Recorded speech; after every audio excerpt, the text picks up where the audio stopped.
Hi and welcome to my channel. My name is Beth and I am the Bookworm Trait. And today I am bringing you my wrap up for January. January was a pretty good reading month for me. I read 10 books. And when I say I read 10 books, what I mean is I read 8 books and I DNF'd 2 books because it's me and it wouldn't be a reading month if I didn't DNF something. So I'm going to go through these 10 books in order of least enjoyed to most enjoyed. So we're going to start with the DNF. We're going to start with the T. And my most disliked read of the month, in fact, because it's only February now, we can go one step further and say my most disliked read of the year.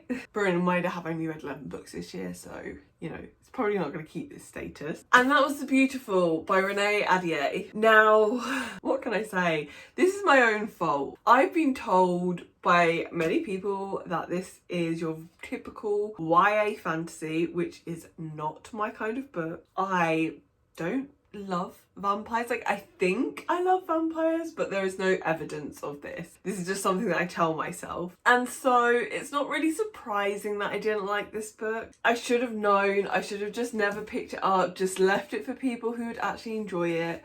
But ever since I got this book, I've just been super intrigued by it and I've just really wanted to read it. And it just proved itself to be everything that I thought it was going to be. Oh, I'm so sorry.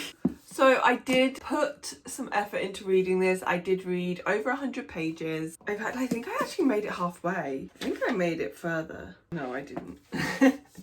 I don't know how much I read of this. Usually I leave my bookmark in, but I didn't with this one. So what can I say about this book? I did not like the characters. I thought our main character was very annoying. She was every single troubled YA protagonist that I have ever read. I thought our love interest was very unsexy. Again, he was just very troubled and brooding, and that doesn't really do it for me. I'm just like, have a bit of personality, please. There was this whole story about her being French and having to run away because... I'm not going to say why she had to run away because it's a spoiler, but all I will say is I had not got to the point where that had been revealed and it was like obvious for the first page. I don't understand why authors do this. If you're gonna make it so obvious that I can guess it the first time it's mentioned, then just put it out there so I'm not like, oh, for God's sake, this is not intriguing. Personal preference there. The writing was overly flowery. I mean, I love lyrical writing. I love lyrical writing, hence my 2 favourite books, but this wasn't good lyrical writing. I was discussing this with some of my friends and I actually said, like, I read books sometimes and I don't like them, but I can see why someone else would like it. But with this, I don't get it. Sorry, I don't get it. I'm just gonna adjust the camera. That's better. I wanted you to be able to see my beautiful t-shirt with, oh, you can't see the other one. Wolves, living my 90s best life right now. So we'll move on to my second DNF of the month. And although this is down the end of the books I enjoyed the least, I actually liked this book. And that is the 5th season by N.K. Jemisin. I am really sad to be DNFing this because I think this is probably going to be a 5-star when I eventually read it, because I will reread this. This is not a DNF forever. This was a DNF for January. The 5th season is I'm going to call it a geographical sci-fi. I don't know if that's a thing, but that's what I'm going to call it. It is set in I believe a future world. It could be a different world. I'm not sure. But it's set in a world where the Earth is extremely volatile and its plates move around a lot. So there is like a lot of earthquakes. I assume volcanoes, but I don't remember them talking about that. But there's a lot of earthquakes. And there are people who have developed the ability to be able to control the Earth's movement. These people are hated and people are very scared of them because they often don't have full control of their powers and it can lead to accidents and people getting hurt. That's all I really know about this book, is kind of the world, because I didn't get far enough into it for the plot to really start. I did make it to page 117, but the problem I had is this is quite a dense book and it takes quite a lot of concentration. So when I started reading this, I was feeling like super energized, and then because our brains are absolute wankers, my mental health decided to give me a bit of a kick up the arse, and my insomnia thought, hey, I'm gonna make an appearance, and I just was not in the right headspace to read this book.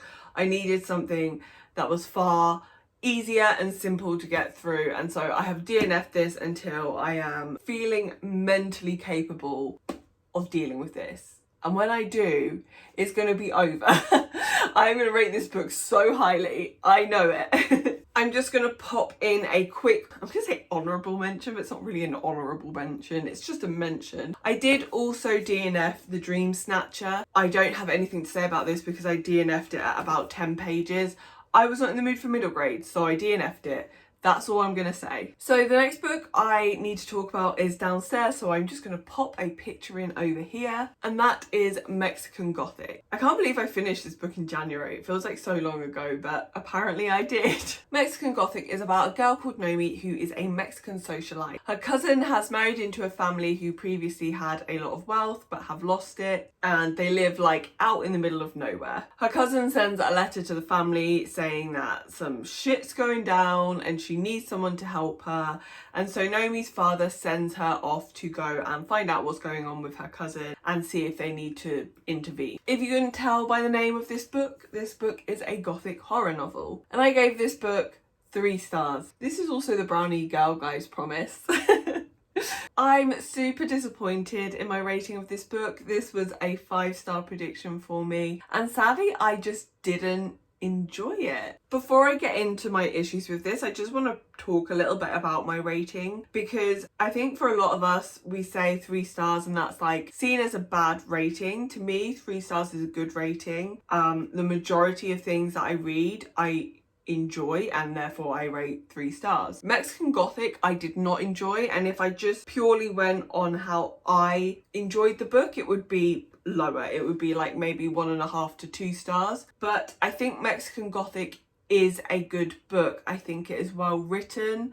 I think a lot of people will really enjoy it, and just because I didn't necessarily enjoy a book doesn't mean that it's a bad book. And that's how I felt about Mexican Gothic.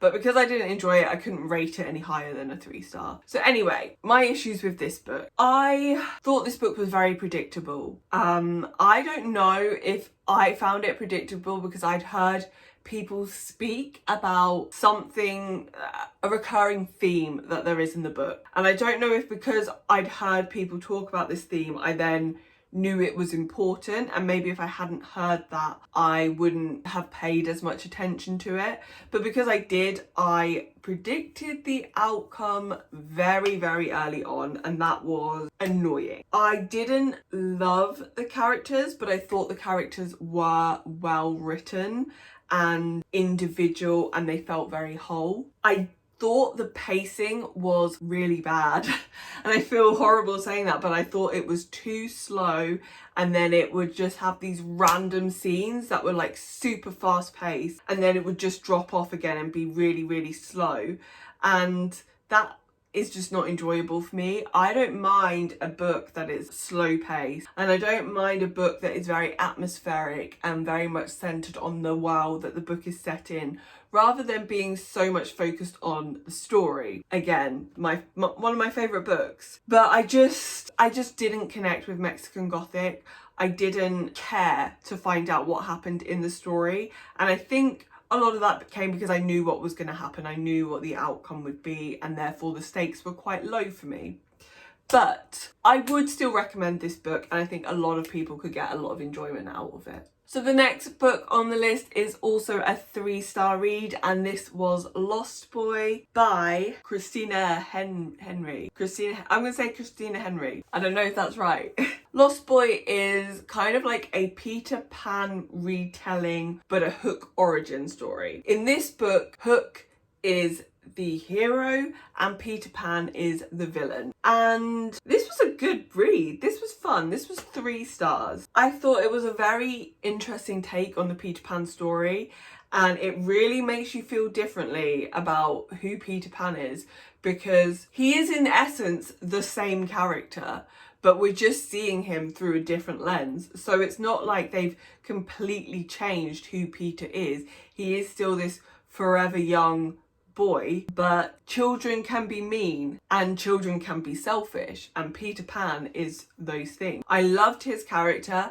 I loved Jamie, who is Captain Hook, and there's a little boy, I can't remember his name, I loved him too, and there's like all of the characters are really good except for Sal. And I'm not going to tell you any more about Sal. I'm just going to say I did not like his character. I really enjoyed this book and it was probably on track for a 4-star, but then the ending, that ending was bad. It felt like towards the end of the book, Christina was bringing in all these plot lines that hadn't really been throughout the book to kind of wrap up some loose ties that she'd thrown in towards the end of the book that didn't need to be in the book. So there was like a thing with flying, which I felt was unnecessarily brought in at the end, and then obviously she had to find a way to explain this flying thing. So yeah, the ending really took away from the overall enjoyment of the book for me, and so that is why I gave it 3 stars, but it was still really good and I would definitely read more from her in the future. So the next book I had was Lakewood. This was another 3-star read for me. I think the author for this is Megan Giddings, but I don't know. I have no idea if that's correct. Lakewood is another horror. So I read like 3 horrors this month, 3 or 4 horrors this month. But yeah, Lakewood is another horror. So this time it was a sci-fi horror. So this month I read Mexican Gothic, which was a Gothic horror. I read Lost Boy, which was a fantasy horror. And then Lakewood sci-fi horror. I actually read one other horror, which I'll talk about a bit later on. I read a lot of different genres of horror in January. Lakewood is about a girl whose grandmother has recently died, and after her death she finds out that her family is in a lot of debt. Her mother has a lot of health conditions and they have a lot of medical debt because they live in America. Thank you, NHS. And so our main character in this book decides that she is going to go for medical trials so that she can pay off their debt, provide adequate healthcare for her mother, and hopefully like get some savings. But it turns out that these clinical trials are strange. There's something strange about them. I listened to the audiobook for this and I do think that affected my overall enjoyment of this book.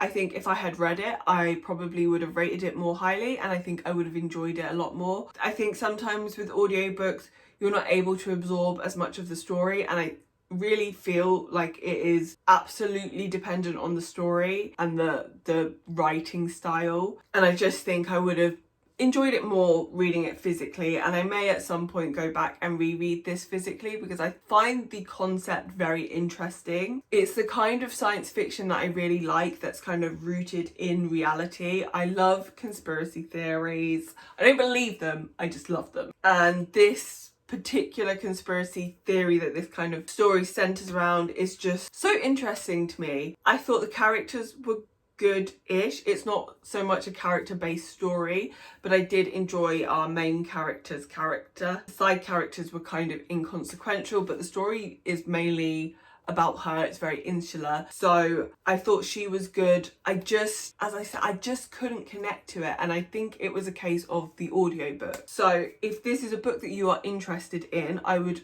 definitely recommend it, but I would say probably avoid the audiobook, and that's not because the audiobook is bad. I liked the narrator of the book. It just wasn't as hard hitting as I think it could have been.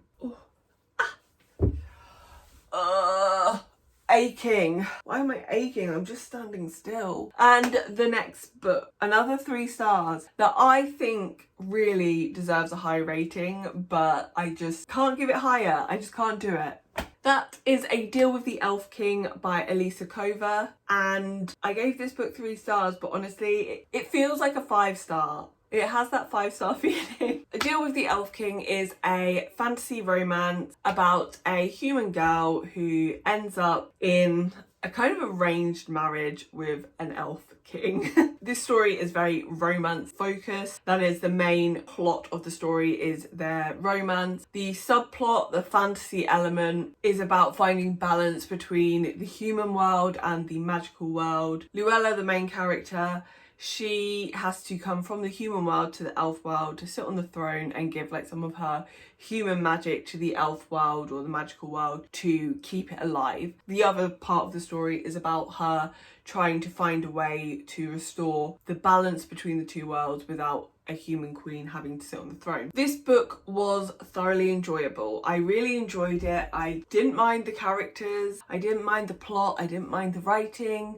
but overall it just wasn't really anything special. And I feel horrible saying that because I had a great time reading it and it was exactly what I needed in that moment. This is what I picked up after I DNF'd the 5th season because I was like, I just need something easy, enjoyable and fun, and that is exactly what this is. It was definitely a fun time, but for me it could have been better. I think the fantasy element and the fantasy world that Elise Cover has created is absolutely fascinating, and it is a completely different type of magic, and I really would have liked her to spend a bit more time developing the magic and the actual like subplot of the book, because I actually was really interested in that. I think the world that she's created is really interesting. I would have loved to see more of it, but I appreciate it is a series of standalone focusing on the different races in this world, and that we'll see more of it as you read through the books. I just wanted more from this book. If I'd have had a little bit more, this would have been a higher rating,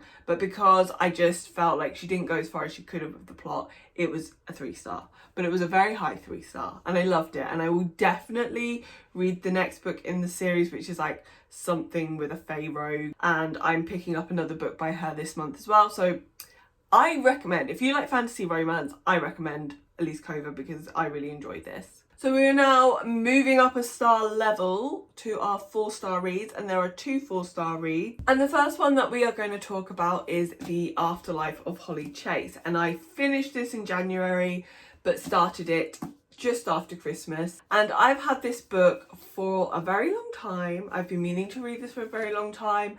And I made myself a promise that if I didn't read this Christmas, I was going to unhaul it. And then I was like, I really need to read it. Finally forced myself to sit down and pick this book up, and I just had the best time. This was so fun. The Afterlife of Holly Chase is technically it's a Christmas Carol retelling, but that is in the loosest sense of the word. We follow a girl called Holly who has been picked to be the next Scrooge. There is a Scrooge picked every year, and it is always somebody who has Scrooge-like tendencies. And there's this like secret government organisation who try to get redemption for that character. Holly is a failed Scrooge, so she didn't listen to the heedings of the Christmas Carol story, and then she died, still being a bad person. So she now has to work for Project Scrooge as the ghost of Christmas Present, I think. Past. She's the ghost of Christmas Past. This is not a book that's going to be winning any literary award, but if you are just looking for a fun, festive time, this is the book. I don't really know what to say about it because it's just such a strange concept. It's such a weird and random story. It sounds ridiculous, but it is just really fun and a good time. I really just don't have a lot to say about it. And then my other 4-star read, which I would say I did enjoy more than The Afterlife of Holly Chase, was Night Film. And this was also a book that I've had for a very, very, very, very long time. And this is the other horror that I wrote. I didn't write this book. This is the other horror that I read. I would say this is like a horror thriller. Is that a genre? A thriller horror? Thriller horror. I don't know. Those words don't sound right together. But that's how I would define this. Night Film is about a journalist who is known for his investigative work, and he decides to look into an infamous film director who is known for his cult horrors that are supposed to be incredibly scary, gruesome, horrible, creepy. He has a huge following, lots of his films are banned, and Scott, the journalist, thinks he is up to something that he shouldn't be. He ends up making claims about the movie director which are found to be untrue, and it basically ruins his career. Now, later on down the line, the movie director's daughter dies and it is ruled as suicide, but Scott believes that there is more to the story, and so he begins to investigate him again with an unlikely team of associates. This book is phenomenal. I read Neverworld Wake by Marisha Pessl a long time ago and I absolutely loved that. And this is a completely different vibe to Neverworld Wake, but it's still amazing. I did not have a clue where this was going to go, and I feel like I am someone who is quite intuitive when it comes to twists and turns in plots. Not all the time, and often like I'm just completely wrong, but with this I just was like, I don't know, I have no idea where we're going next. I loved the characters that she put together for this. They were just so unique. They were a unique blend of characters, a unique blend of people that you wouldn't necessarily put together in real life, and I just loved how they all worked together and the dynamic between the trio. I loved the mystery. There is a very strong supernatural element to this story, and that was just so intriguing, and I just really loved this book. I loved it. It was so good. Again, I listened to this on audiobook, and I think that took me a little bit out of the story and kind of just stopped me rating it a 5-star, but only just. Like, there was only a few little things that could have been like a little bit better. I think I got a little bit confused in places, and that kind of took my enjoyment away slightly, but other than that, this was just a brilliant book, and everyone should read it. Everyone probably has read it because it's been out for a while and it was at one point quite hyped, and I'm just late to the party. Okay, so I have 2 books left to talk about, and they were both 5 stars. Yes, I had 2 5-stars. 2 5-star. 2 5-star. I had 2 5-stars in January, which is awesome. And I actually can't pick between the 2 of them which one was better, because they are completely different types of story. So we're gonna start with Holo Pots, because I have this on my shelf. This is the beautiful and naked hardback, because why would you hide this baby under a dust jacket? This was just